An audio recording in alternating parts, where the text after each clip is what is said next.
ಕೈ ಮಾಡಿದ ಸೀತೆಯ ಮದುವೆ ನಾನು ಉಂಡು ಬಯಸಬೇಕಾದ ಶೀತಳ ಸವಿಸಿಕೊಂಡು ಪುಣ್ಯ ಮಿತ್ರ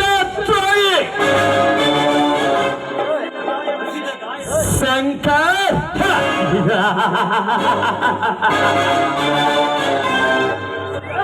ಹೊಸಿದ ಕಾಯಿದ ಮೇಲೆ ಮಿಣಿಚಿನ ಪುಡಿ ಎರಚಿದಂತೆ ನನ್ನ ಸಿಟ್ಟು ನೆತ್ತಿಗೆ ಎರಚಿದೆ.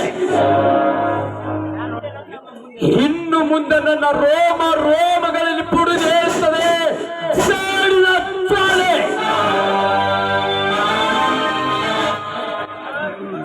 ಶಂಕರ್,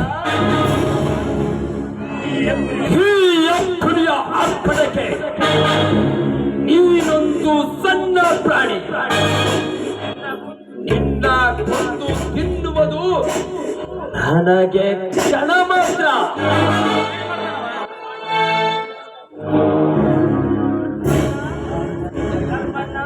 ಧರ್ಮಣ್ಣ, ಒಂದು ನಾನೊಬ್ಬಳನ್ನು ಶೀಲಭಂಗ ಮಾಡಿದೆಂಬ ನೆಪಕ್ಕಾಗಿ ನನಗೆ ಅಪಮಾನ ಮಾಡಿದೆಯಲ್ಲ,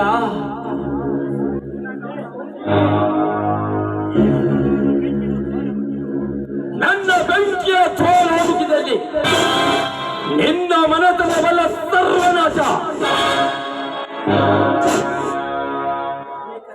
ಆ ಕುಡುಕನನ್ನು ನನ್ನ ಸೂತ್ರವಾಗಿ ಇಟ್ಟುಕೊಂಡು ಈ ಊರ ಧರ್ಮ ಅಧಿಕಾರಿ ಧನಂಜಯ ಚಕ್ರವರ್ತಿ ನಾನಾಗಲೇಬೇಕು.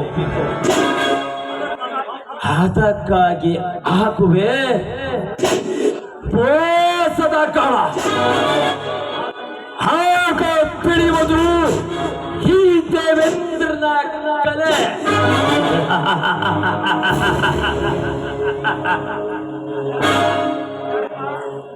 ಧರ್ಮ, ನಿನ್ನ ತಮ್ಮನ ಕೈಯಿಂದ ಬಹುತೇಕ ಕೊರಳಿಗೆ ಸಾರಿ ಕಟ್ಟಿಸಿ ಕಟ್ಟಳೆಯ ಕಟ್ಟಡಕ್ಕೆ ಅವಳನ್ನು ನೂಕಿ ಇಡೀ ನಿನ್ನ ಸರ್ವ ಆಸ್ತಿಯನ್ನು ಆಸಕ್ತಿಸಿಕೊಳ್ಳುವೆ. ಹೇಗಿದೆ ನನ್ನ ಸೇಡಿನ ಸಿಡಿಲು ಮಿಂಚು.